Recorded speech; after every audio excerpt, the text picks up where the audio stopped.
Party ఫిరాయింపుల వ్యవహారంలో BRS MLA పాడి కౌశిక్ రెడ్డి చేసిన వ్యాఖ్యలు తీవ్ర దుమారాన్ని రేపే, అంతేకాదు మహిళా కాంగ్రెస్ నేతల ఆగ్రహానికి కారణమయ్యాయి. ఈ అంశంలో ముఖ్యంగా పాడి కౌశిక్ రెడ్డి బీఆర్ఎస్ ఎమ్మెల్యేలకు చీరా గాజులు చూపిస్తే ఇక కాంగ్రెస్ మహిళా నేతలు అడుగు ముందుకేసి ప్రెస్ మీట్ పెట్టి మరి చెప్పు చూపించారు. చెప్పు దెబ్బలు తప్పవు కౌశిక్ నీకంటూ కామెంట్ చేసిన పరిస్థితి. అంతేకాదు ప్రతి అంశంలో బీఆర్ఎస్ పార్టీ మహిళలను లాగుతోంది, ప్రతి అంశంలో మహిళలను వాడుకుంటూ మహిళల్ని కించపరుస్తుందంటూ కాంగ్రెస్ నేతలు ఆరోపిస్తున్న పరిస్థితి. మొత్తం మీద ఈ వ్యవహారం తీవ్ర దుమారాన్ని రేపింది. మీకు తెలుసు, గత 2 రోజులుగా కౌశిక్ రెడ్డి అలాగే అటు గాంధీ ఇద్దరు ఎమ్మెల్యేల ఇంటి దగ్గర ఎంతటి ఉద్రిక్త పరిస్థితి నెలకొందో, అంతేకాదు మాటలు అలాగే నేతల మధ్య సవాళ్ళు, ప్రతి సవాళ్ళతో ఒక్కసారిగా పొలిటికల్ హీట్ పెరిగింది తెలంగాణలో. అసలేం జరిగింది దానికంటే ముందు ఇదే అంశానికి సంబంధించి మనం డిస్కస్ చేయబోతున్నాం. మనతో కాంగ్రెస్ నేత ఇందిరా శోభన్ అలాగే బీఆర్ఎస్ నుంచి పావన్ గౌడ్ జైన్ కాబోతున్నారు. దానికంటే ముందు ఒకసారి కౌశిక్ ఏం మాట్లాడారు, దానికి ప్రతిగా కాంగ్రెస్ నేతలు ఎలా స్పందించారు ఒకసారి చూద్దాం. గారు, గాంధీ గారు, ఇక మారిన 10 ఎమ్మెల్యేలు, వెంకట్రావు గారు, పోచారం శ్రీనివాసరెడ్డి గారు, కృష్ణమోహన్ గారు ఉన్న 10 ఎమ్మెల్యేలు మీకు శాత కాకపోతే ఇగో ఈ చీరలు గాజులు కొనుక్కొని వేసుకొని తిరుగు రిపబ్లిక్లా. ఇజ్జత్ లేని వాళ్ళు, మీకు ఇజ్జత్ ఉందానే? అసలు మీకు ఇజ్జత్ లేని వాళ్ళు కాబట్టే ఇగో మీ ఇద్దరికి మీరు మొగోలు కాదు కాబట్టే ఇగో చీరలు గాజులు పంపుతా ఉన్నా. ఈ 2 కూడా మీరు వేసుకొని తిరగాలని నేను విజ్ఞప్తి చేస్తా ఉన్నాను. గుర్తుపెట్టుకోండి కౌశిక్ రెడ్డి, నువ్వు చీరలు గాజులు ఆడవాళ్లను కించపరిచే విధంగా పార్టీ మారినటువంటి ఎమ్మెల్యేలకు చూపించినావు కదా, మేము కూడా నీకు ఒకటి చూపించాలనుకుంటున్నాము. ఇంకొకసారి ఆడవాళ్ళను కించపరుస్తూ మాట్లాడితే ఇదే చెప్పుతోని చెప్పులు తీయాల్సి వస్తుంది. అందుకే మిస్టర్ కౌశిక్ రెడ్డి, ఒళ్ళు దగ్గర పెట్టుకొని ఉండు, ఒళ్ళు దగ్గర పెట్టుకొని మాట్లాడు.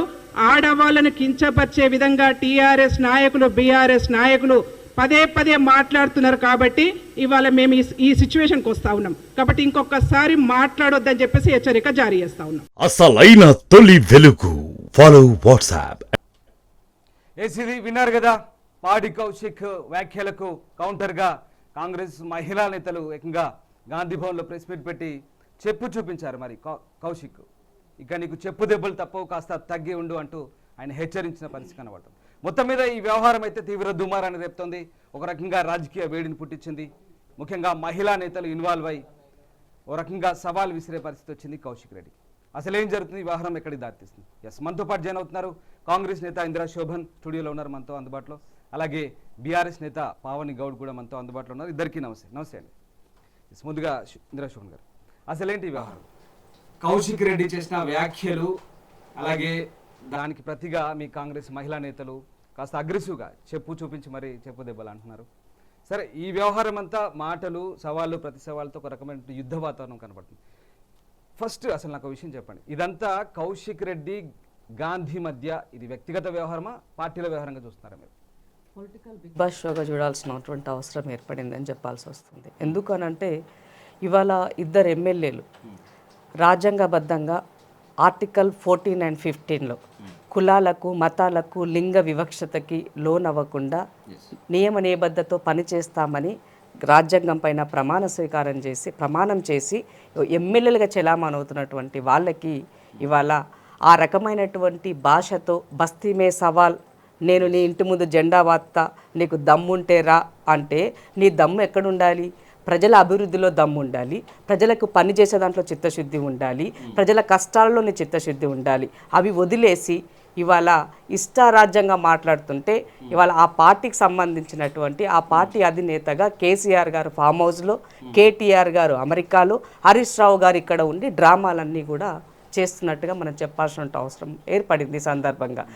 దీనితో వీళ్ళిద్దరు పోరాటం అనేది, వీళ్ళిద్దరు సవాల్ అనేది తెలంగాణ సమాజానికి ఏం సంబంధం అని అడుగుతున్నా, తెలంగాణ ప్రజలకు ఏం సంబంధం అని అడుగుతున్నా.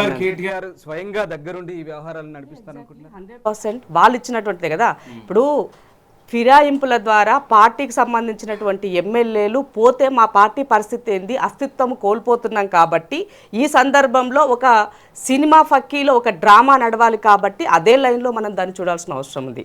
అయితే పార్టీ ఫిరాయింపులకు సంబంధించి మీరు మాట్లాడినప్పుడు ఇవాళ కొత్తగా మీరు సత్య హరిచంద్ర కుమారుని లెక్క పార్టీ ఫిరాయింపుల గురించి మాట్లాడితే ఈ సమాజం నవ్వుకుంటుంది. గత 10 సంవత్సరాలు గల్లీ నుంచి ఢిల్లీ వరకు కార్పొరేట్ గంటరు గల్లీలో ఉన్నటువంటి వార్డు మెంబర్ నుంచి ఢిల్లీలో ఉన్నటువంటి ఎంపీ స్థాయి వరకు మంత్రుల వరకు అన్ని పార్టీలలో వాళ్ళ నాయకులను మీ పార్టీలో చేర్చుకున్నారు.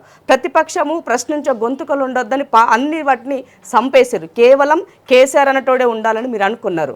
కానీ ఇవాళ రివర్స్ అయింది. ప్రజలు last time for example Congress తీసుకుంటే 12 మంది కాంగ్రెస్ పార్టీ ఎమ్మెల్యేలు మీ పార్టీలో విలీనం చేసుకుంటే తిరిగి ఏమైంది, 10 మంది ఓడిపోయినారు కదా, ఇద్దరే కదా గెలిచింది. సో రేపు కూడా ఇలాంటి సిచ్యువేషనే ఏర్పడుతుంది ఎవరు పార్టీలు మారినా కూడా. సో పార్టీ ఫిరాయింపులకు సంబంధించినటువంటి మాట్లాడే నైతిక హక్కు ఫస్ట్ ఆఫ్ ఆల్ మీకు లేదు. ఇవాళ ఏ మొహం పెట్టుకొని కోర్టు మెట్లు ఎక్కుతున్నారు, ఏ మొహం పెట్టుకొని గవర్నర్ దగ్గర పోతున్నారు, ఏ మొహం పెట్టుకొని రాస్తారోకలు చేస్తున్నారు, ఏ మొహం పెట్టుకొని ధర్నాలు చేస్తున్నారని అడుగుతున్నాను మిమ్మల్ని. మనం సరిగ్గా ఉండి ఎదుటోడికి నీతులు చెప్తే ఎవడన్నా వింటాడు. తప్పులన్నీ చేశావు. తెలంగాణ రాష్ట్రం ఏర్పడ్డ తర్వాత ఒక మంచి రాజకీయాల వైపుకి అడుగులు వేయడానికి కేసీఆర్ గారికి అవకాశం వచ్చింది. ఉమ్మడి ఆంధ్రప్రదేశ్ వదిలేయండి, అది బాలేదని కదా మన పాలన మనం తెచ్చుకున్న తర్వాత ఒక వినూతమైనటువంటి రాజకీయాల వైపు అడుగు వేయకుండా దరిద్రమైనటువంటి మీ అలవాట్లన్నింటినీ కూడా దీంట్లో చొరవచ్చి ఇవాళ దీన్ని బస్తీ మే సవాల్లాగా మీరు చేసి దీంట్లో పిఏసి సరే అక్కడి వరకు పార్టీ ఫిరాయింపుల అంశం కోర్టులో ఉంది, అది తేల్చుకునే అంశం జరుగుతుంది. కానీ ఇక్కడ పిఏసి చైర్మన్ పదవి వచ్చిన తర్వాత ఇక్కడ అరకపూడి గాంధీకి బీఆర్ఎస్ కు మధ్య గాంధీ నేను బీఆర్ఎస్ లోనే ఉన్నానంటూ ఆయన చెప్తున్నారు. కానీ అఫీషియల్ గా సీఎం దగ్గరికి వెళ్ళి ఆయన కండువా మార్చుకొని కాంగ్రెస్ లో చేరారంటూ వీళ్ళు చెప్తున్నారు. ఇక్కడే అసలు వ్యవహారం స్టార్ట్ అయింది, మీకు అందరికీ తెలిసి. కానీ ఏంది ఇక్కడ అంటే ఆయన ప్రతిపక్షంలో ఉన్నారంటే ఆయన చెప్తున్నారు, కాంగ్రెస్ లో ఉన్నారంటే వీళ్ళు చెప్తున్నారు. అసలు ఈ సమస్య ఎక్కడ మొదలైంది? కౌశిక్ రెడ్డి గారు ప్రెస్ మీట్ పెట్టి గాజులు చీరలు చూపించిన తర్వాత కదా ఈ సమస్య మొదలయ్యింది. సో ఇవాళ మీరిద్దరు మాట్లాడుకునే ఫిరాయింపుల ముచ్చట్లో ఇవాళ ఆడబిడ్డలు ఎందుకు వచ్చిరని అడుగుతున్నాను. ఎందుకు మహిళల్ని మీరు అవమానించారని అడుగుతున్నాను. అంటే మీ కేసీఆర్ డిఎన్ఏలో ఏముంటుంది? మహిళలు అంటే ఒంటింటికి పరిమితం కావాలి, ఇంట్లోనే ఉండాలి, సంసారం చేయాలి, పిల్లలను కనాలి, ఆ రకమైన యంత్రాంగం అనేది కేసీఆర్ ముచ్చట. అందుకనే గత 10 సంవత్సరాల్లో మహిళా మంత్రి లేకుండా మీరు పాలన కొనసాగించారు కదా. ఏ ఒక్కనాడైనా మహిళల సమస్యలు వస్తే ఏమంటారు మహిళల హక్కుల కోసం, ఒక మహిళా కమిషన్ కోసము మహిళా మంత్రి లేకపోతే ఎన్నడన్నా మీ కుమార్తె మాట్లాడినా, మీరు మాట్లాడినా, ఎన్నడన్నా బయటకు వచ్చినారా? ఈవెన్ పార్టీకి సంబంధించిన మహిళలు కూడా ఎన్నడూ కూడా నోరు విప్పలే. అలాంటి పరిస్థితుల్లో వాళ్ళు మహిళలకి స్వేచ్ఛ లేకుండా నిరంకుశత వైపుకు బీఆర్ఎస్ పార్టీ ఉండింది. ఆ డిఎన్ నుంచి వచ్చినటువంటి ఆ బడిలో చేరినటువంటి కౌశిక్ రెడ్డి ఇవాళ మహిళల్ని ఈ తెలంగాణ గడ్డ అన్నది చాకలి ఐలమ్మ లాంటి వీరనారి మనులు బానిసత్వానికి ఎదురోడి పోరాటం చేసినటువంటి మహిళలు ఇవాళ వీటితో పాటుగా ఏమంటారు ఒక రాణి రుద్రమాదేవైనా సమ్మక్క సారకైనా ఇలాంటి వీరనారి మనులు కొనియాడిననేలండి తెలంగాణ పోరాట ఫలితాలతో వచ్చినటువంటి తెలంగాణలో. అలాంటి నారీమణుల వారసత్వంలో ఉన్న మమ్మల్ని మీరు అవమానించే విధంగా చేస్తే ఊరుకుంటామని అడుగుతున్నాను. మా సోదరి మళ్ళీ చెప్పే చూపించరు, నేనైతే పీతులో అద్దె కొట్టేదాన్ని. అది చెప్తున్నా మీకు, సిగ్గుండాల కొంచెమైనా మాట్లాడేటప్పుడు. ఎందుకంటే మనము వీధి రౌడ్లం కాము, గల్లీ రౌడ్లం కాము, మనం ప్రజాప్రతినిధులం. ప్రజల కోసం ప్రజల పక్షాన పనిచేయడం కోసం ఉన్నటువంటి వాళ్ళం. మీరు ప్రతిపక్షంలో ఉంటే పాలక పక్షం తప్పు చేస్తే నిగ్గది అసెంబ్లీకి రా మాట్లాడు. అది వదిలేసి గల్లీలో లీడర్ల లాగా మాట్లాడడం అన్నది సరి అయినది కాదు. అది ఎవరు మాట్లాడినా ఎవరు చేసినా కూడా. అంతెందుకు ఒక ఎగ్జాంపుల్ ఇస్తా మీకు నేను. పావని నెక్స్ట్ మీరే మాట్లాడతారు. ఒక్క సెకండ్, నేను ఒక్క మాట చెప్తాను. కవిత గారికి కష్టం వస్తే యావత్ తెలంగాణ మహిళలకి కష్టం వచ్చిందని చెప్పేసి మీరు ఆ రోజు మాట్లాడినారు కదా. అదే సబితమ్మ సునీతా లక్ష్మారెడ్డి గారు ఇద్దరిని అసెంబ్లీలో ఈ అక్కల్ని నమ్మొద్దని ముఖ్యమంత్రి గారు మాట్లాడితే వాళ్ళ ఇద్దరిని ఉద్దేశించి వాళ్ళు అన్నటువంటి మాటలను యావత్తు మహిళలను ఉద్దేశించి మాట్లాడిన కేటీఆర్ గారు మాట్లాడిన విషయాలకు మరి ఈనాడు తెలంగాణ ఆడబిడ్డలని ఇవాళ మహిళల్ని యావత్తు దేశంలో ఉన్న మహిళల్ని అవమానిస్తే మరి మీరు ఎందుకు మాట్లాడని అడుగుతున్నా. కవిత ఎందుకు స్పందించదని అడుగుతున్నా. ట్విట్టర్ పిట్ట ఎందుకు మాట్లాడని అడుగుతున్నారు. పావని గారు ఎందుకు అంటే పదే పదే కౌశిక్ లాంటి వ్యక్తుల్ని వాడుకొని ఒక మాట మిమ్మల్ని అడుగుతున్నాను. పవన్ గారు కౌశిక్ లాంటి వ్యక్తుల్ని వాడుకొని ఎమ్మెల్యేలను వాడుకొని పదే పదే ఆడవాళ్ళని ఇలా రాజకీయ అంశాల్లో చొప్పించి ఆడవాళ్ళని కించపరిచే విధంగా బీఆర్ఎస్ పార్టీ స్ట్రాటజీగా పెట్టుకుంది. కవిత విషయంలో జనరల్ గా సాధారణ మహిళలకు న్యాయం అన్నట్టు కౌశిక్ రెడ్డి గారిని వాడుకోవడం అంటే కౌశిక్ రెడ్డి గారు ఏమన్నా చిన్న పిల్లోడా? ఆయనే ప్రజల చేత ఎన్నుకోబడ్డ ఎమ్మెల్యే. ఆయనకు తెలియదా ఎప్పుడు ఏ స్టాండ్ తీసుకోవాలో? ఆయన ఏమన్నారు, గాంధీ గారు కనుక అసలు మాకు కాంగ్రెస్ మహిళా నాయకురాళ్ళతోటి కానీ కాంగ్రెస్ వాళ్ళతోటి కానీ మాకు లొల్లి లేదు. ఇది లొల్లంతా ఎక్కడ తయారైంది, ఎక్కడి నుంచి వచ్చిందంటే గాంధీ గారు నేను బీఆర్ఎస్ పార్టీలనే ఉన్నా, పిఎస్సి చైర్మన్ పదవి వచ్చింది, నేను ప్రతిపక్షంలో ఉన్నా కాబట్టే పిఎస్సి చైర్మన్ పదవి వచ్చింది, నేను కాంగ్రెస్లకు పోలేదు అని చెప్పిండు. పోలేదు కాబట్టే మేము మా పార్టీ కాబట్టే మీ ఇంటికి వస్తాము, మీకు కండువా కప్తాము, మీకు మీ ఇంటి మీద జెండా ఎగరవేసుకుందాం, అక్కడి నుంచి వెళ్ళి తెలంగాణ భవన్కి పోయి ప్రెస్ మీట్ పెడదాము, అక్కడి నుండి వెళ్ళి కేసీఆర్ గారి ఆశీర్వాదం తీసుకుందాము అని అన్నాము. పదే పదే వివాదాస్పదం అవుతున్నారు. గతంలో గవర్నర్ వ్యవహారంలో కూడా ఆయన అభ్యంతరకర మాట్లాడారు. అప్పుడు వివాదమైన తాజాగా మళ్ళీ చీర గాజులు అంటూ మహిళల్ని why Kaushik, only why Kaushik అనేది ఇక్కడ ప్రశ్న. దీన్ని మీరు సమర్థిస్తారా? మహిళలపై మాట్లాడిన మాటలు ఇదివరకు ఆయన మాట్లాడిన మాటలకు ఆయన వివరణ ఇచ్చుకున్నారు. సుమోటోగా కేసు బుక్ అయిన తర్వాత ఆయన క్షమాపణ చెప్పుకున్నారు, అయిపోయింది. ఇప్పుడు వచ్చింది ఎక్కడ? అసలు గాంధీ గారు కాంగ్రెస్ పార్టీయా బీఆర్ఎస్ పార్టీయా? ఈ మహిళా నాయకురాళ్ళు చెప్పులు చూపిస్తున్నారు కదా.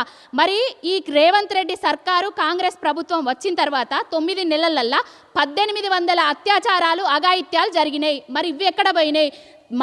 ఒక దళిత మహిళ మీద 3rd డిగ్రీ జరిగినప్పుడు రేవంత్ రెడ్డి మీద చెప్పేందుకు చూపెట్టలేదు, కాంగ్రెస్ ప్రభుత్వం మీద చెప్పేందుకు చూపెట్టలేదు. ఒక చెంచు మహిళ మీద అఘాయిత్యం జరిగినప్పుడు వీళ్ళ నోర్లు ఎందుకు లేవలేదు?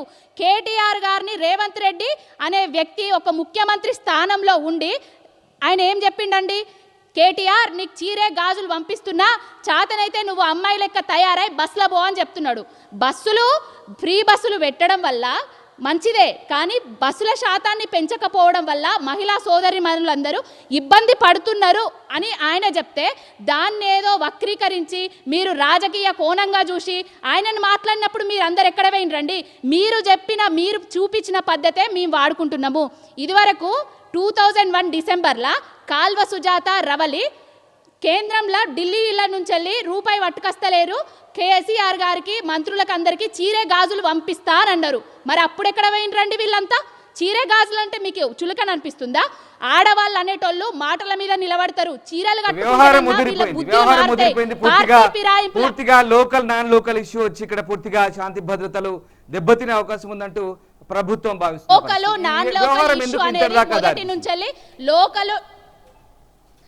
రాము గారు లోకల్ నాన్ లోకల్ ఇష్యూ అనేది మొదటి నుంచి రేవంత్ రెడ్డి వాక్యలే.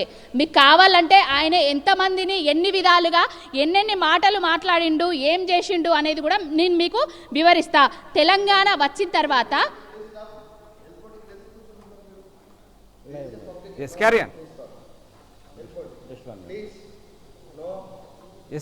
పవన్ గారు మాట్లాడండి. రైట్, ఇది మొత్తం మీద కాంగ్రెస్ వర్సెస్ బీఆర్ఎస్ అన్నట్టుగా ఇష్యూ అయితే తయారు చేసి ఒకసారి శోభన్ గారు ఏంటి అసలు ఈ వ్యవహారంలో లా అండ్ ఆర్డర్ గాడి తప్పే అవకాశం ఉంది, తర్వాత లోకల్ నాన్ లోకల్ ఇష్యూని రేజ్ చేస్తున్నట్టుగా కాంగ్రెస్ పార్టీ నేతలు కానీ ప్రభుత్వం కానీ దీనికి సంబంధించి పెద్ద ఎత్తున చర్యలు తీసుకోవాలనే అభిప్రాయాలు కూడా వ్యక్తం అవుతున్నాయి. ఎందుకంటే అక్కడ దాకా వెళ్తున్నట్టుగా మీరు భావిస్తున్నారా? నిజంగా ఇది ఇద్దరి మధ్య ఇష్యూ అంటూ వాళ్ళు కూడా క్లియర్ గా స్టేట్మెంట్స్ ఇచ్చుకుంటున్నారు. ఇది మా ఇద్దరి మధ్య ఇష్యూ అంటూ వాళ్ళు అవసరమైతే ఒకవేళ ఎవరైనా మనోభావాలు దెబ్బతింటే క్షమించమంటూ ఇద్దరు కూడా చెప్పుకుంటున్న పరిస్థితి. ఇద్దరు నోరు జారారు, అఫ్ కోర్స్ ఇద్దరు బూతులు మాట్లాడుకున్నారు, వ్యక్తిగత విమర్శలకు వెళ్ళారు, వ్యవహారం అంతా జనాలంతా గమనిస్తున్నారు. కానీ ఏంటి మధ్యలో ఈ లోకల్ నాన్ లోకల్ ఇష్యూ ఇది పెద్దగా అవుతుందని మీరు అనుకుంటున్నారా? ఒకటి చెప్పదలుచుకున్నా. యాక్చువల్గా సోదరి టీఆర్ఎస్ రిప్రజెంటేటివ్గా వస్తుంది, ఆమె స్పందించాల్సిన దానిపైన స్పందించకుండా ఇతరత్ర మాట్లాడున్నారు. ఒక ఉమెన్గా కౌశిక్ రెడ్డి గాజులు చీర చూపించడం మీరు సమర్థిస్తారా? ఒక ఉమెన్గా పార్టీలకు అతీతంగా మహిళ ఎక్కడున్నా మహిళనే, వాళ్ళ ఎదుగుదల కోసం ఎవరైనా ఏదైనా వాళ్ళ యొక్క లైన్ స్టాండ్లో వాళ్ళు ఉండొచ్చు, నేను కాదన్న దాన్ని. బట్ ఇక్కడ జరిగినటువంటి హోల్ స్టోరీలో మాత్రము అబ్జల్యూట్లీ కౌశిక్ రెడ్డి ఈ తెలంగాణ సమాజానికి క్షమాపణ చెప్పాలి. స్పీకర్ గారు ఇమీడియట్గా సస్పెండ్ చేయాలి, ఆయన సభ్యత్వాన్ని రద్దు చేయాలని డిమాండ్ చేస్తున్నా. మూడో విషయం, ఇవాళ గాంధీ కౌశిక్ రెడ్డి ఇద్దరు ఒక పార్టీలో ఉన్నారా వేరే పార్టీలో ఉన్నారా ఏమున్నారా దట్ ఇస్ సెకండరీ. బట్ వాళ్ళు legislative members as a legislative మెంబర్గా నీవు నీ యొక్క స్టాండర్డ్ నువ్వు మెయింటైన్ చేయనప్పుడు నువ్వు సభ్యత్వాన్ని రద్దు కావాలని మాత్రం నేను డిమాండ్ చేస్తున్నా. అయితే ఇక్కడ మహిళల యొక్క అత్యాచారాల గురించి రీసెంట్గా జరిగే వాటి గురించి నా సోదరి కోట్ చేస్తుంది. గత ప్రభుత్వంలో తీసుకున్నట్లయితే రోజుకి ఎక్కడ ఒక దగ్గర 9 నెలల పసికందు నుంచి తల్లి ఒళ్ళో పడుకున్న పసికందు దగ్గర నుంచి 80 ఏళ్ల ముసలవ్వ వరకు నా దగ్గర ఆర్టీ ఇన్ఫర్మేషన్ డేటా అంతా ఉన్నది. రమ్మనండి, ఆ పార్టీకి సంబంధించిన మహిళలు ఎక్కడికి వస్తారో నేను తప్పకుండా వాళ్ళకి దానికి సంబంధించిన వివరాలు ఇస్తా. వీళ్ళంతా ఎవరు ఎక్కడ కనబడలేదు, ఎక్కడ మాట్లాడలేదు. ఈ మధ్య కాలంలో వాళ్ళు మాట్లాడుతున్నట్టుగా కనిపిస్తుంది కాబట్టి అవి తెలియజేస్తున్నారు. దళిత మహిళకు సంబంధించినటువంటి ఆలేరులో ఒక ఆమె మరియమ్మ, ఆ ఎడబండుకున్నారు. మరి వీళ్ళంతా ఎక్కడున్నారు ఆ రోజు? ఎవరు రాలేదే? మేము పోయినాము ఆ రోజు, ఎవరు రాలేదే? ఒక దిశ ఇన్సిడెంట్ రాలేదే? అదే కరీంనగర్లో లక్ష్మి అనే సోదరిమని చాలా పాశవిచకంగా అమ్మాయిని చంపేసినప్పుడు ఎవరు రాలేదే? కనబడలేదే? ఎందుకో మరి? హైదరాబాద్ నడిబొట్టిన ఖైరతాబాద్లో జరిగినట్టు ఎవరు కనబడలేదే? మరి అది కదా అధికారం ఉన్నా లేకపోయినా ఉమెన్ నీ యొక్క రైట్ని నువ్వు ప్రొటెక్ట్ చేసుకోమని మాత్రం గుర్తు చేయదలుచుకున్నా. ఇక మీరు చెప్పినటువంటి ఇప్పటిదాకా మాట్లాడినటువంటి బతకడానికి వచ్చినటువంటి అనే ఒక లైన్ మీరు తీసుకున్నప్పుడు గాంధీ అనేటువంటి వ్యక్తి ఆయన ఏ పార్టీలో ఆయనకే తెలవాలి. నేనేం చెప్తున్నంటే మీరు 10 సంవత్సరాలు బీఆర్ఎస్ పార్టీలో టీడీపీ నుంచి బీఆర్ఎస్లోకి వచ్చిన తర్వాత మళ్ళీ మీరు మీ బీఫామ్ పైన గెలిచిన వ్యక్తే కదా అతను. 3 సార్లు ఇప్పుడు మీ పార్టీకి సంబంధించి గెలిచినట్టు ఇప్పుడు అతను.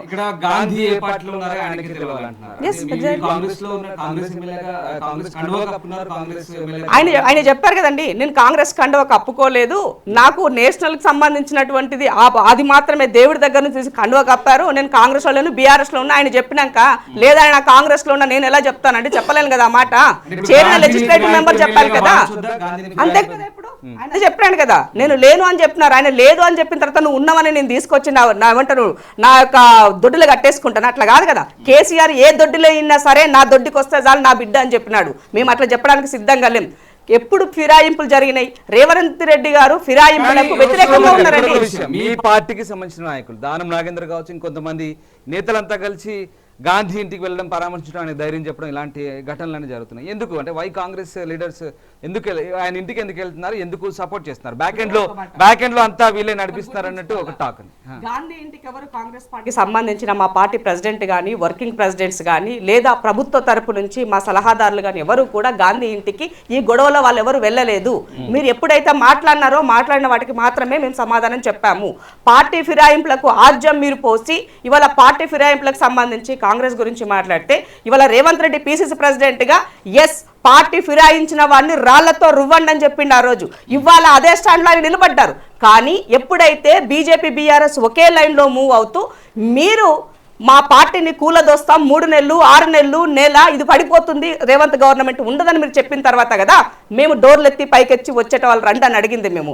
కాబట్టి ఇవాళ అది మాట్లాడే నైతిక హక్కు మీకు లేదని తెలియజేస్తున్నా. మీకు ఇష్టమైతే రండి అని మాత్రమే చెప్పాం తప్ప మేము నయానా భయానా లూపులను వాళ్ళని అది చేసుకొని మీరు మా పార్టీలోకి రమ్మని మేము ఎక్కడ కూడా మాట్లాడలే.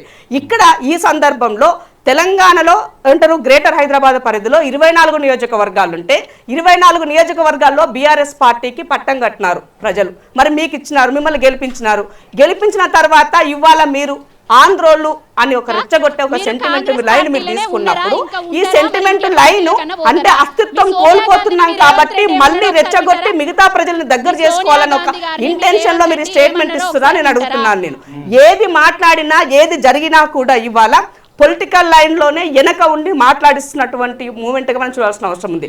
కృత్రిమ ఉద్యమాలు చేయడం వాళ్ళకి కొత్త కాదు. అది హరిశరణ్ అడగాని చెప్తాడు ఎలాంటి కృత్రిమ ఉద్యమాలు ఎట్లా చేయాలని చెప్తాడు. ఇవాళ కూడా అదే అడుగుతున్నారు. ఇవాళ కౌశిక్ రెడ్డి నిజంగానే ఆయన తప్పు మాట్లాడినని మీరు అనుకున్నట్లయితే అక్కడ ఉన్నటువంటి మాజీ మంత్రి ఉన్న హరీష్ రావు గారు ఆయన ఇంటికి ఎందుకు పోయినరండి?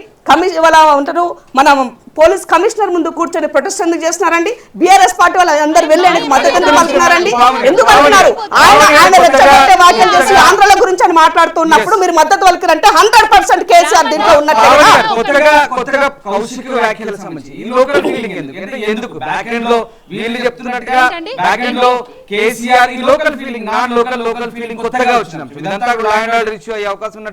ప్రభుత్వం ఆరోపిస్తుంది, అలాగే అధికార పక్షం కూడా ఆరోపిస్తున్న పరిస్థితి. ఎందుకంటే దీని వెనకాల ఒక నిమిషం, ఇది కేసీఆర్ వైఖరా, పార్టీ వైఖరా, లేదంటే కౌశిక్ వ్యక్తిగత వైఖరా? జరిగితే ఎక్కడ రండి వీళ్ళంతా? లాండ్ ఆర్డర్ ఎక్కడున్నదండి? అసలు ఒక్క నిమిషం, రేవంత్ రెడ్డి అనేటాయనే టీడీపీ పార్టీలు ఉన్నప్పుడు సోనియా గాంధీ గారి మీద ఏం మాట్లాడినరో ఒకసారి వినుర్రి. సరిగ్గా సరిపోతుంది. ఆమె నైజానికి, ఆమె చేసిన నీచమైన పనులకు 1000 మందిని బలి తీసుకున్నందుకు ఈ పార్టీ వాళ్ళు చేసే పనులు కూడా తెలంగాణ ప్రజలకు కళ్ళగట్టినట్టుగా ఉంటది. ఎవరి దయా దాక్షిణ్యాలకో ఎవరి గొప్పతనాలకో ఎవరిని పొగడడం కోసమో లేకపోతే ఎవరి కోసం తెలంగాణ రాలేదు. వీరవనితలు అంటే బలిచ్చిన విద్యార్థులు ఎవరైతే ఉన్నారో వాళ్ళ తల్లులు వీరవనితలు అవుతారు తప్ప బలి తీసుకున్న సోనియా గాంధీ గారు కాదన్న సంగతి కాంగ్రెస్ పార్టీ కళ్ళు తెరవాల్సిన అవసరం ఉన్నది. కాంగ్రెస్ పార్టీ కళ్ళు తెలవాల్సిన అవసరం ఉన్నది. సోనియా గాంధీ బలిదేవత నీచురాలు అని మాట్లాడిండు. మరి అప్పుడు ఈ మాటలు మాట్లాడినప్పుడు ఈ కాంగ్రెస్ మహిళా నాయకురాళ్ళందరూ ఎక్కడ వేయరు? చీపుర్లు చెప్పులు దొరకలేదా మరి అప్పటికి రేవంత్ రెడ్డికి? అయినా కూడా రేవంత్ రెడ్డి అనే వ్యక్తి మహిళలను అడుగడుగునా మోసం చేసి అధికారంలోకి వచ్చిండు. ఏ విధంగా అధికారంలోకి వచ్చిండంటే ఆయన హామీలు ఒకసారి నుండ్రి. అది ప్రశ్న కాదు. ఇప్పుడు డిబేట్ అన్నది డివేట్ అవుతుందండి. మనం అడిగింది ఏంటో చెప్పేదేంటి? అడిగిన దానికి సమానం చెప్పమనండి. అడిగిన వాటికి సమానం చెప్పండి. ఒక మహిళా నాయకురాలుగా నీ యొక్క లీడర్షిప్ ను ప్రూవ్ చేసుకోవాలంటే మేము అడిగామో అది చెప్పండి. అవి వదిలేసి గతం అంతా గతం గురించి మాట్లాడితే అది కాదు కదా లైన్. అది కాదు కదా. సందర్భాల్లో నాయకులు రకరకాల కామెంట్ చేస్తున్న తర్వాత సందర్భానుసారంగా తలసాని శ్రీనివాస్ అనేటువంటి వ్యక్తిని టీడీపీ బీఫామ్ నుంచి వచ్చినటువంటి వ్యక్తి అతను ఆయన మాట్లాడినాడు కేసీఆర్ గారిని ముక్కు నేలకు రాయండి అని చెప్పినాడు కేసీఆర్ గారిని. ఆ తర్వాత తీసుకెళ్లి కుడి ఎడమగా పని చేపించింది కదా. మరి అది కనబడతలేదా వాళ్ళకి? పార్టీలకు పోయి కండువాలు కప్పుకొని ఆంధ్ర షర్మిల గారి దగ్గర పనిచేసింది. ఇప్పటికీ కూడా అడుగుతున్న స్టూడియో పూర్వకంగా తొలి వెలుగు స్టూడియో ముఖంగా అడుగుతున్నా సవాల్ సోదరి వేరే పార్టీకి ఫిరాయింపుతుందా? మరి ఎక్కడ పోతుంది? నువ్వు రా. తెలంగాణ రాష్ట్ర సమాజం కోసం తెలంగాణ ప్రజల కోసం అహర్నిశలు కష్టపడ్డది ఇందిరా శోభన్. స్వార్థం కోసం పదవుల కోసం డబ్బుల కోసం బానిసత్వం కోసం పనిచేయలే ఇందిరా శోభన్. అది గుర్తుపెట్టుకో పావని. తెలియకుంటే తెలుసుకోనా చరిత్ర, తెలియకపోతే తెలుసుకోనా చరిత్ర. అదే తెలియకపోతే తెలుసుకోనా చరిత్ర అంటున్నా నేను. మీ లెక్క మీ కేటీఆర్ లెక్క పొద్దునో మాట రాత్రో మాట మాట్లాడా. సినీ ఫీల్డ్ లోతోనో ఆంధ్రులతోనో సోపతి చేయలే, దోషిపెట్టలే, దోచిపెట్టలే. గుర్తుపెట్టుకో. నీ సోదరి కవితను అడుగు ఇందిరా శోభన్ అంటే ఏందో చెప్తది.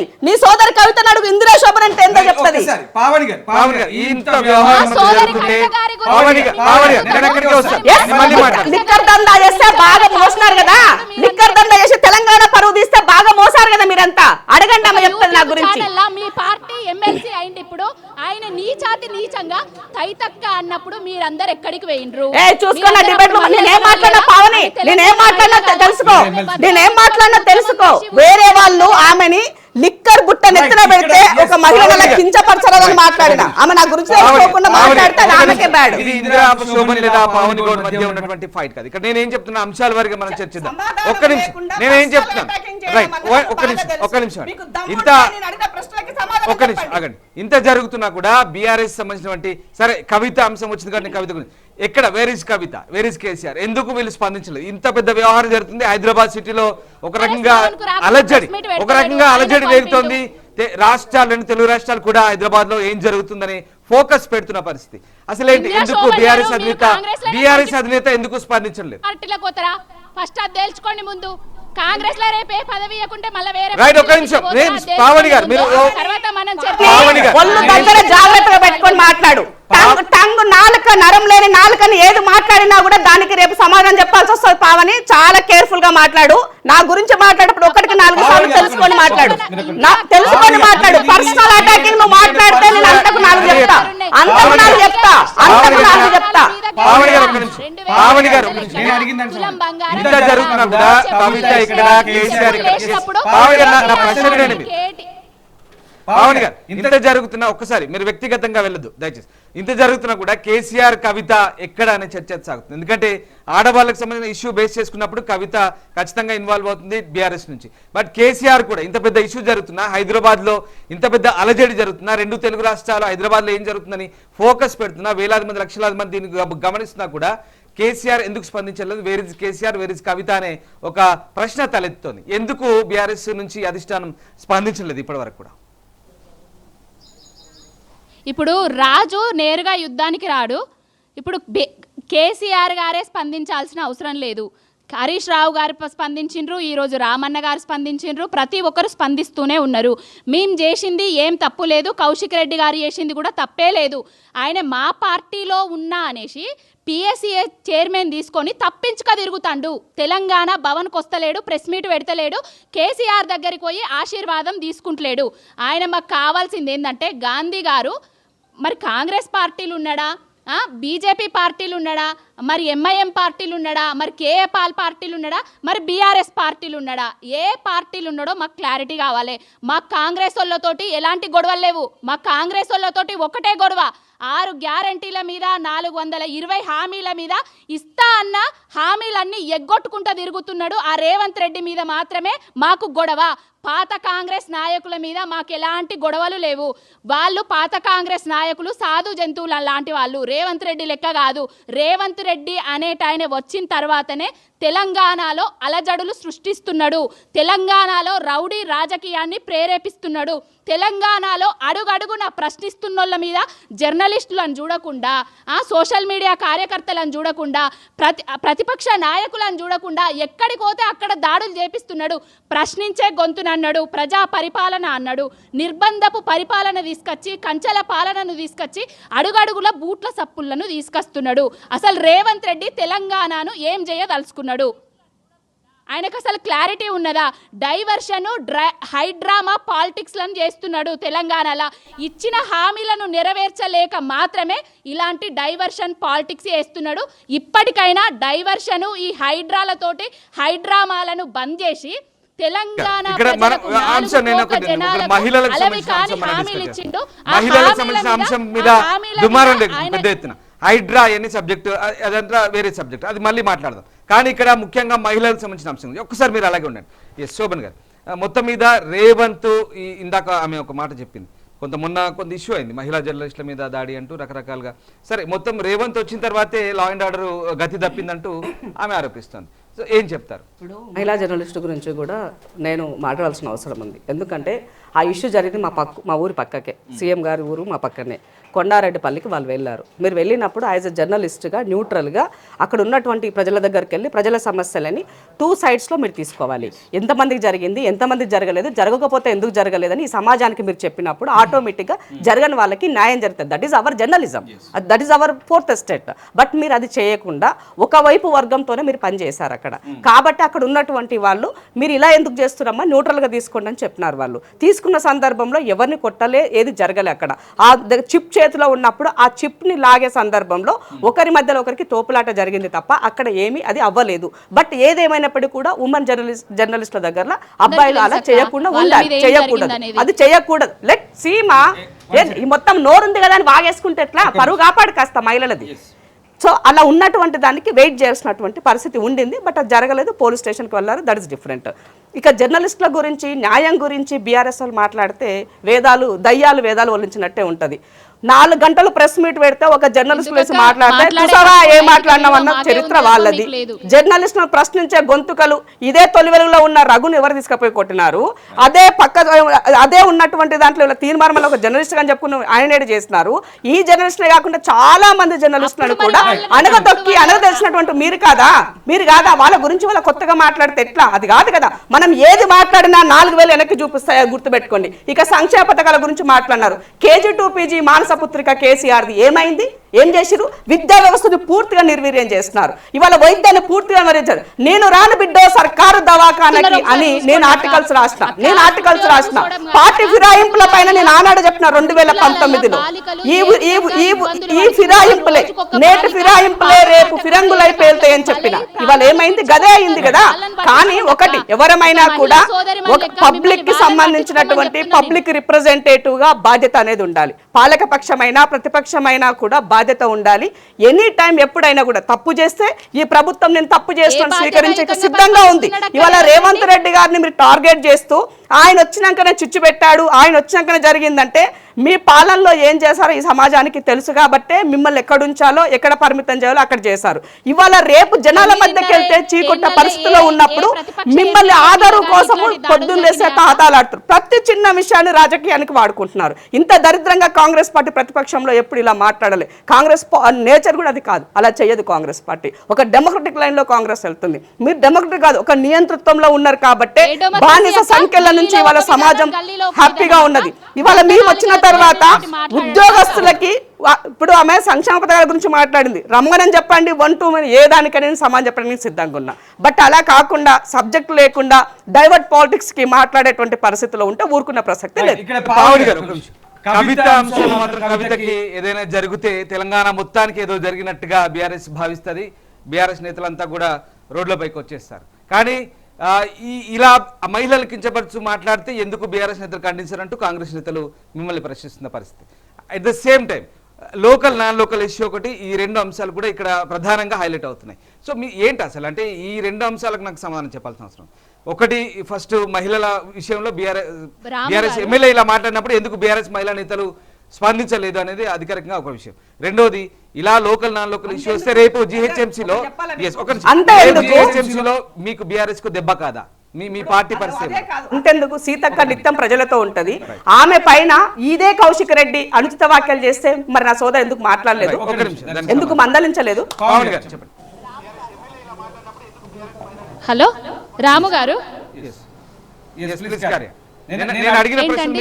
బీఆర్ఎస్ మహిళలు ఏంటి అర్థం కాలేదు, ఒకసారి మళ్ళీ కవితకి ఏదైనా జరిగితే బీఆర్ఎస్ వాళ్ళంతా రోడ్లపైకి వస్తారు, తెలంగాణ రాష్ట్రంలో ఏదో జరిగిపోయింది మహిళలందరికీ అన్నట్టుగా వ్యవహరిస్తారంటూ కాంగ్రెస్ పార్టీ ఆరోపిస్తుంది. కానీ ఇక్కడ కౌశిక్ రెడ్డి చేసిన వ్యాఖ్యల్ని బీఆర్ఎస్ మహిళల నేతలు ఎందుకు ఖండించట్లేదు అనేది కాంగ్రెస్ వాళ్ళ ప్రధాన ప్రశ్న. దాంతో పాటు నేను అడిగే ప్రశ్న ఏంటంటే, కౌశిక్ రెడ్డి జిహెచ్ఎంసీలో పూర్తిగా జిహెచ్ఎంసీలో బీఆర్ఎస్ కు దెబ్బ కాదా? రేపు మీ పార్టీ పరిస్థితి ఏంటి, ఎలా ఉండబోదు? లోకల్ నాన్ లోకల్ ఇష్యూ కాదు ఇక్కడ, అసలు లోకల్ నాన్ లోకల్ ఇష్యూ అస్సలే కాదు. వీళ్ళు ఇక్కడ జరిగింది ఏంటంటే, గాంధీ గారు బీఆర్ఎస్ లోనే ఉన్నా అని చెప్పడం వల్ల మాత్రమే ఆయన బీఆర్ఎస్ పార్టీ అయితే కనుక మా దగ్గరికి రండి, లేకపోతే మేమే మీ దగ్గరికి వస్తాము అని మేము అన్న తర్వాత దీంట్లో లోకల్ నాన్ లోకల్ పాలిటిక్స్ ని క్రియేట్ చేస్తున్నారు తప్ప ఏం లేదు. కవిత గారికి వచ్చినోడు అన్నాడా లేదా? కౌశిక్ రెడ్డి బతకనిక వచ్చినోడు అన్నాడా లేదా? బతకనిక వచ్చినోడు అన్నాడా లేదా? కౌశిక్ రెడ్డి అన్నారా లేదా? మీరు కూడా అక్కడే ఉన్నారు. అదే ఆ రోజు వాళ్ళ ఇంటి దగ్గరలో మీరు కూడా ఉన్నారు. మీరు ప్రత్యక్ష సాక్ష్యం. అక్కడ మీరు ప్రత్యక్ష సాక్ష్యం. చీర గాజులు పంపిన తర్వాత ఆయన దగ్గరికి వెళ్ళి మీరు మద్దతు పలికినట్టే కదా అక్కడ ఉన్నంటే. అక్కడ ఉంటే మీరు మద్దతు పలికినట్టు మీకు నైతిక హక్కు ఎక్కడిది? మహిళల గురించి మాట్లాడే నైతిక హక్కు మీకు. గాజులు చీర పంపించిన తెల్లారి మీరు ఆయన ఇంటి దగ్గర ఉన్నారు. మీరు కావాలంటే మీడియా విజువల్స్ చూడండి. మహిళల గురించి మాట్లాడే నైతిక హక్కు బీఆర్ఎస్ పార్టీకి తప్ప కాంగ్రెస్ నవ్వుకుంటున్నారమ్మా. మీ పార్టీలు కనీసం ఒక ప్రెస్ మీట్ కి వచ్చి బయట వచ్చి మాట్లాడడానికి వెనక ముందాడి భయపడుతున్నారు. పొద్దున్న నుంచి వీళ్ళు ప్యానెల్ కోసం వెతికితే నువ్వు దొరికినావు. పొద్దున్న నుంచి ప్యానెల్ లో కూడా ఒకరు దొరకట్లేరు మహిళలు మాట్లాడడానికి.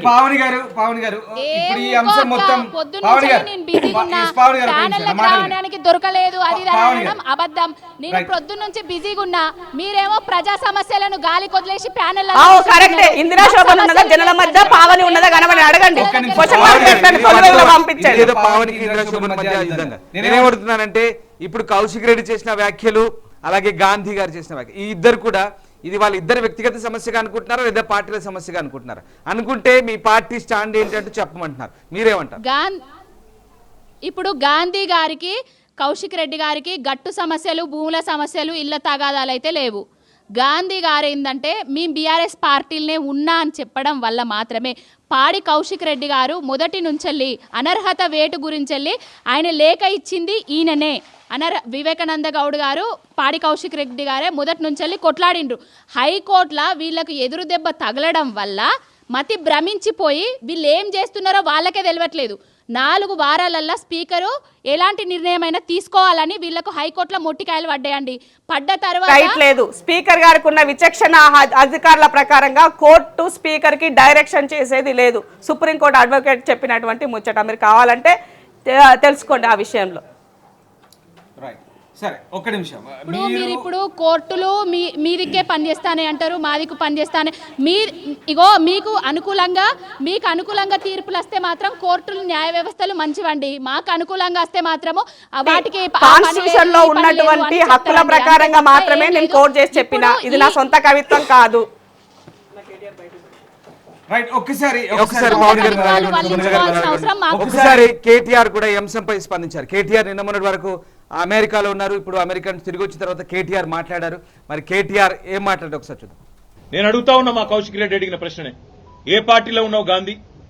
అసలు మీ 10 మంది ఎమ్మెల్యేలు ఎవడైతే పార్టీ మారినరో, ఎవరి ఇంటింటికైతే పోయి ముఖ్యమంత్రి అనేటోడు కండువా కప్పిండో, ఫస్ట్ మీరు ఏ పార్టీలో ఉన్నారో చెప్పండి. మీకు ఇప్పటికే స్పీకర్ దగ్గర పిటిషన్లు ఉన్నాయి 10. స్పీకర్ గారు కూడా తేల్చాలా. ఇవన్నీ కాదు, ఇవేమీ లేదు, మేము రైతు రుణమాఫీ మీద అడిగితే, లేదా వరద బాధితుల తరఫున ప్రశ్నిస్తే, లేదా రైతు బంధు ఎప్పుడేస్తావని అడిగితే, మహిళా సోదరిమణులకు 2500 ఎప్పుడు ఇస్తావని అడిగితే, లేదా పెన్షన్లు ఎప్పుడు పెంచుతావని అడిగితే, 100 రోజుల్లో గ్యారంటీలు అమలు చేస్తా అన్న సన్నాసి ఎక్కడ తెచ్చిండు ముఖ్యమంత్రి అని అడిగితే తట్టుకోలేక హెడ్లైన్ మేనేజ్మెంట్ కోసం, అటెన్షన్ డైవర్షన్ కోసం ఒక దిక్కు హైడ్రా అని హైడ్రామా, ఇంకో దిక్కు ఈ రకంగా ఎమ్మెల్యేల ఇంటి మీదకే గూండాలను పంపడం అంటే దీనికంటే సిగ్గుచేటు ఇంకొకటి ఉండదు. తప్పకుండా నేను రేవంత్ రెడ్డిని అంటా ఉన్నా, చరిత్రలో నీలాంటి పనికిమాలిన ముఖ్యమంత్రులు, నీలాంటి తలమాసిన ముఖ్యమంత్రులు మస్తుగా వచ్చిండ్రు, మస్తుగా పోయినారు. పెద్ద పెద్దోళ్లతోనూ కొట్లాడినాం, చంద్రబాబుతో కొట్లాడినాం, రాజశేఖర రెడ్డితో కొట్లాడినాం, కిరణ్ కుమార్ రెడ్డితోని, రోషయ్య గారితో ఎంతో మందితో తలపడ్డాం. నువ్వు వాళ్ళందరికంటే కూడా చాలా చిన్నోడు, ఈ చిట్టినాయుడు, నువ్వు చాలా చిన్నోడవు. నేను మా దగ్గర మా భాషలో చెప్పాలంటే హైదరాబాద్ లో బుల్లబ్బాయి అంటారు నీలాంటి వాళ్ళు. ఇలాంటి బుల్లబ్బాయిలు చిట్టినాయుళ్ళు చాలా మందిని చూసినాం. ఏం ఫరక్ పడేది కూడా ఏం లేదు, ఏం ఇంటికి కూడా వీకలేవు. కానీ ఏదో పైశాచిక ఆనందం, 4 రోజులు ముఖ్యమంత్రి పదవిలో కూర్చున్నా, నేనేందో పెద్దోడిని అయిపోయినా అనేదో ఎగిరిగిరి పడతా ఉన్నావు. రేవంత్ రెడ్డి గారు అధికారం ఎవరికి శాశ్వతం కాదు. నువ్వు ఒక దుష్ట సాంప్రదాయానికి తెరలేపుతా ఉన్నావు. ఇది తప్పకుండా నిన్ను దహిస్తుంది, నిన్ను వెంటాడుతుంది. రైట్, ఇది కేటీఆర్ వ్యాఖ్యలు విన్నాం. ఇదంతా కూడా డైవర్షన్ పాలిటిక్స్. ఇలాంటి ముఖ్యమంత్రులతో చాలా మందితో మేము ఫైట్ చేశాము, కానీ ఇవన్నీ కూడా పిల్ల చేష్టలు అంటూ కేటీఆర్ చెప్తున్న పరిస్థితి. శోభన్ గారు, మీరు కేటీఆర్ కామెంట్స్ విన్నారు, సో ఏంటి అసలు విషయాన్ని కేటీఆర్ మాట్లాడాలి. ఇప్పుడు మహిళల్ని కించపరిచినటువంటి విషయంలో చీరలు గాజులు పంపినటువంటి వ్యక్తిని పక్కన కూర్చొని ప్రెస్ మీట్ పెట్టినావంటే నువ్వు ఆ వాక్యాలను సమర్థించినట్టే. తెలంగాణ ఆడబిడ్డల్లారా గమనించండి, కేటీఆర్కి బీఆర్ఎస్ పార్టీకి అలా డిఎన్ఏ. అందుకే నేను చెప్తున్నాను, కేసీఆర్ డిఎన్ఏలో మహిళలంటే వ్యతిరేకము, అదే లైన్లో వీళ్ళు కంటిన్యూ అవుతున్నారు అన్నది ఈ రోజుతో మరోసారి తేటతెల్లమయ్యింది. నిజంగానే కేటీఆర్కి దమ్ము ఉంటే బుల్లబ్బాయి అని మాట్లాడుతున్నారు, చిట్టబ్బాయి అని మాట్లాడుతున్నా నా బుల్లోడు. అంటే ట్విట్టర్ పిట్ట మాట్లాడేటప్పుడు కొంచెము నేను తెలంగాణలో ఉన్నానా ఆంధ్రాలో ఉన్నానా తెలుసుకోవాలా. ఆంధ్రలో సోపత్తోటి మొత్తం ఆంధ్ర భాష మాట్లాడుతున్నా అన్న. రామన్న, నువ్వు మాట్లాడింది బుల్లబ్బాయి, బుల్లోడు, బుల్లినాయుడు అంతా కూడా ఆంధ్ర భాషనే. మనం తెలంగాణ ఉన్నాం, సిద్దిపేట నాది సిరిసిల్ల అని చెప్తావు కదా, మరి తెలంగాణ ఏడవైందన్నా. అందుకనే అవసరం వచ్చినప్పుడు 2 నాలుకల ధోరణి, అవసరం వచ్చినప్పుడు ఆంధ్రలో వాడుకుంటారు, అవసరం లేదనుకున్నప్పుడు తెలంగాణ సెంటిమెంట్ కావాలనుకుంటారు. అది అసలు నైజం కేసీఆర్ది కానీ కేటీఆర్ గారి. కాబట్టి తెలంగాణ ప్రజలు ఎన్నటికీ కూడా వీళ్ళని మళ్ళీ రిసీవ్ చేసుకున్న పరిస్థితి లేదు. అలా రాజకీయం ఖతమైందని గుర్తుపెట్టుకోవాల్సిన అవసరం. ఎమ్మెల్యేల వ్యాఖ్యలు సరే, తరచుగా ఇంకా ఫ్యూచర్ లో ఇంకా ఏమైనా కామెంట్లు కూడా రావచ్చు. ఒకవేళ మహిళలకు సంబంధించి ఏ పార్టీ వాళ్ళని సరే మనం అది ఒప్పుకునే ప్రసక్తి కుదరదు. ఇక్కడ ఎవరైనా సరే మహిళలను కించపరిచే ఏ పార్టీ మీ పార్టీ వాళ్ళైనా సరే అది ఖండించాల్సింది. బట్ మీరు అంటే ఎలాంటి స్ట్రాటజీతో ఉండబోతున్నారు ఫ్యూచర్లో? ఇంకా ఇట్లాంటి కామెంట్స్ ఏమైనా వస్తే కనుక దీనికి సంబంధించి మీరే ఇప్పుడు ఫస్ట్ ఆఫ్ ఆల్ ఏంటంటే ఎవరైతే మాట్లాడినారో వాళ్ళని, అంటే కౌశిక్ అనేటువంటి వ్యక్తి మహిళలంటే చాలా చిన్న చూపు ఉంది ఆయనకి. ఒక గవర్నర్ని పట్టుకొని, అంటే మన రాష్ట్రానికి ప్రథమ పౌరురాలు అలాంటి మహిళలను పట్టుకొని ఒక ఫిల్తీ లాంగ్వేజ్లో నువ్వు మాట్లాడినప్పుడు, నేషనల్ ఉమెన్ కమిషన్ చివాట్లు పెడితే క్షమాపణ చెప్పమని చెప్పేసి మాట్లాడినప్పుడు కూడా, క్షమాపణ చెప్పి కూడా నువ్వు అదే లైన్లో అసెంబ్లీ సాక్షిగా సీతక్కను అవమానించి మళ్ళీ ఇవాళ ఆడబిడ్డలను, అంటే ఆడవాళ్ళంటే ఈ రకంగా బానిసత్వంగా ఉంటారనే ఒక మెసేజ్ ఇచ్చే విధంగా మీరు మాట్లాడినప్పుడు, అలాంటి వాళ్ళని నేను అసెంబ్లీలో ఒక మెంబర్గా ఉండడానికి ఆయనకు అర్హత లేదు. ఇమీడియట్గా కేటీఆర్కు చిత్తశుద్ధి ఉంటే మీ పార్టీ నుంచి బర్తరఫ్ చేయండి అని డిమాండ్ చేస్తాం. వాళ్ళు బర్తరఫ్ చేయనట్లయితే ఆడబిడ్డలుగా తప్పకుండా మా పోరాటాన్ని మొదలు పెడతాం. దీన్ని ఎక్కడెక్కడ ఏ రకంగా స్టెప్ వైజ్గా ఏం చేయాలో పార్టీ పైన ప్రెజర్ చేస్తాం. 100% ఇవాళ స్పీకర్ గారికి నిన్న మా పార్టీకి సంబంధించిన మహిళలు వెళ్ళి ఇచ్చారు. 100% స్పీకర్ గారు అప్పుడు ఆయన ఇమీడియట్గా చెప్పారు కదా నిర్ణయం. సో ఆయనకు ఉన్నటువంటి రూల్ పోర్షన్ ఏముంది అవన్నీ చూసుకోవాలి. కాబట్టి తప్పకుండా ఆ లైన్లో వాళ్ళు రిజైన్ చేయాల్సినటువంటి అవసరం ఉంది, లేదనుకుంటే తనే వేటు వేయాల్సిన అవసరం ఉంది. ఒక్కసారి కౌశిక్ రెడ్డి కూడా స్పందించారు, ఒకసారి ఏం మాట్లాడారు? ప్రతి దాడి ఖచ్చితంగా ఉంటది. నీకు ఆంధ్రోన్వి బతకనికి వచ్చిన ఆంధ్రోన్వి మళ్ళీ ఆంధ్రాకు పోవాలి బిడ్డ, ఆ విధంగా మేము దాడి చేస్తా, అసలే ఊకోను, నిన్ను మాత్రం ఇచ్చిపెట్టా అని చెప్పి సందర్భంగా గాంధీని హెచ్చరిస్తా ఉన్నాం. Thank you. అరే పీకమనరా భయ్, రోజు ఇండే ఉంటా, ఇంటి నుంచే తిరుగుతా, పీకునది ఏం పీకినవరా భయ్, నా ఇంటికన్నా పీకిండా ఇప్పుడు మాట్లాడుతున్నారు. ఇంటద్దాలు ఒలగొట్టవచ్చు, ఎందుకంటే నేను సింగిల్ ఉన్నా కాబట్టి. ఆయన నన్నేమైనా వీకిరని నిన్నే నిలుస్తున్నా కదా. మీరు మీకు ఎవడు చెప్తున్నా, మన అయ్యా జాగిరా ఇది, మా అయ్య జాగిరి, తెలంగాణ బిడ్డ నేను, ఆంధ్రోనివి నువ్వు, కృష్ణా జిల్లా నుంచి బతకనికి వచ్చినవి నువ్వు. రైట్, ఇది బతకనికి వచ్చినోడు ఆంధ్రోడు అని కౌశిక్ రెడ్డి మాట్లాడినారు. అలా పార్టీ ప్యానల్ డిఫరెంట్ గా చెప్తుంది లైన్. సరే, ఇక్కడ ఈ పూర్తిగా ఇది ఒక రకంగా ఇదంతా కూడా వ్యవహారం ఎటో మలుపు తిరిగే అవకాశం మనకి ఇక్కడ ఈ బయటను బట్టి. ఒకటే మాట ఏంటి అనంటే, హైదరాబాదు చాలా హ్యాపీగా ఉన్నది. ఒక హైడ్రాను ఒక మంచి ఉద్దేశంతో మూవ్ చేస్తూ ముఖ్యమంత్రి గారికి పేరు వస్తుంది. ఇవాళ ఈ బ్రాండ్ ఇమేజ్ని తగ్గించాలి అని అంటే ఇవాళ ఏమంటారు అభద్రతకు గురి చేయాలా, శాంతి అన్నది ఇక్కడ ఏమంటారు లా అండ్ ఆర్డర్ ప్రాపర్గా లేదని చెప్పాలని బీఆర్ఎస్ ప్రయత్నం చేస్తుంది. అందులో భాగంగా నిన్న 2 రోజులు జరిగినటువంటి డ్రామాగా మనం చూడాల్సిన అవసరం ఉంది. అందుకనే ముఖ్యమంత్రి గారు ఏం చెప్పారు డీజీపీ గారికి, ఎంతటి వాడైనా సరే లా అండ్ ఆర్డర్ ప్రాపర్గా ఉండాలి, మీరు యాక్షన్ తీసుకోండి అని చెప్పారు. అందులోని భాగంగానే నిన్న వాళ్ళని విషయంలో యాక్షన్ తీసుకోవడం జరిగింది. కాబట్టి మన హైదరాబాద్ ఇమేజ్ని కాపాడాలా, తెలంగాణ ఇమేజ్ని కాపాడాలనుకుంటే, నిజమైన ప్రతిపక్ష నాయకుడిగా ఉండాలని కేసీఆర్ గారు అనుకుంటే ఇమ్మీడియట్గా కేసీఆర్ ఫామ్ హౌస్ వదిలి స్పందించాలని మాత్రం డిమాండ్ చేస్తున్నాం. రైట్, ఇది మొత్తం మీద అయితే పార్టీ నేతలు అంటే బీఆర్ఎస్ నేతలు చేసినటువంటి రెచ్చగొట్టే వ్యాఖ్యలు ఏవైతే ఉన్నాయో పూర్తిగా హైదరాబాద్ బ్రాండ్ ఇమేజ్ని దెబ్బతీసే విధంగా ఉన్నాయంటూ కాంగ్రెస్ నేతలు వ్యాఖ్యానిస్తున్న పరిస్థితి. చూడాలి మరి ఈ వ్యవహారం అంతా ఎటు మలుపు తిరగబోతుంది. ఇంకా వ్యవహారం 2 రోజులుగా ఒక సీరియల్ ఎపిసోడ్ లాగా సాగింది. మళ్ళీ కౌశిక్ గనక స్పందిస్తే కనుక ఖచ్చితంగా తగిన సమాధానం చెప్తామంటూ కాంగ్రెస్ నేతలు సిద్ధంగా ఉన్నారు. దాంతోపాటు ముఖ్యంగా మహిళా నేతలు కించపరిచే విధంగా వ్యవహరిస్తే మాట్లాడితే కనుక ఎవరైనా సరే రాజకీయ పార్టీలకు అతీతంగా అందరూ ఖండించాల్సిందంటూ కాంగ్రెస్ మహిళా నేతలు చెప్తున్నారు. స్పీకర్ను కూడా కలిశారు, కౌశిక్ సభ్యత్వాన్ని రద్దు చేయాలంటూ డిమాండ్ చేసిన పరిస్థితి. మరి స్పీకర్ ఎలాంటి నిర్ణయం తీసుకుంటున్నారనేది వేచి చూడాల్సిందే. మొత్తం మీద కాంగ్రెస్ మహిళా నేతలు మాత్రం ఇట్లాంటి వ్యాఖ్యల్ని ఉపేక్షించేలేదు. ఎట్టి పరిస్థితుల్లో ఫ్యూచర్లో ఖచ్చితంగా ఎవరైనా సరే గట్టిగా బుద్ధి చెప్తామంటూ మాట్లాడుతున్న పరిస్థితి. అసలైన తొలి వెలుగు. ఫాలో వాట్సాప్ @తొలి వెలుగు అఫీషియల్.